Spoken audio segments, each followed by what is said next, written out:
જય માતાજી મિત્રો જણાવવાનું કે આપણે જે આપણી લક્ઝરી બસમાં વ્હાઇટ એલઈડી જે આપણે રાખતા હતા જેથી કરીને આપણે પ્રકાશ વધારે મળતો, તો એ લાઇટો તમારી ગાડીમાં હોય અથવા મારી ગાડીમાં હતી મેં કાઢી નાખી છે, તમારી પણ ગાડીમાં હોય તો એ લાઇટો એલઈડી કાઢી નાખજો.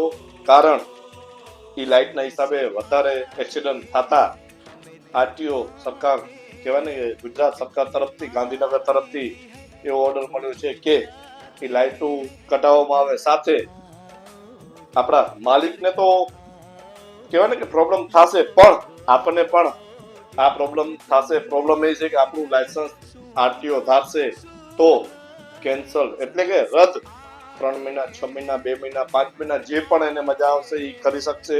એમાં આપણાથી કાંઈ જ નહીં થાય. તો મારા તમામે તમામ 4 વ્હીલર કે લક્ઝરી કે ટ્રક તમામે તમામ ડ્રાઈવર ભાઈઓને જણાવવાનું કે આપણે એલઈડી લાઇટ કાઢી અને જે આરટીઓ માન્ય લાઇટ છે એ આપણે રાખવાની છે. તો મારા તમામ ડ્રાઈવરને કહેવાનું કે એ બધી લાઇટ જે પણ ધોળી, લાલ, પીળી, વાદળી, કાળી, કેસરી જે પણ હોય એ બધી લાઇટો આપણી ગાડીમાંથી કાઢી અને આરટીઓ માન્ય તરફથી જે લાઇટ છે એ લાઇટ રાખજો. કારણ કે આપણું લાયસન્સ રદ થશે તો આપણા ઘરમાં કોઈ પણ દેવા આવશે નહીં. તો એ આપણી સેફટી છે, આપણા માટે છે.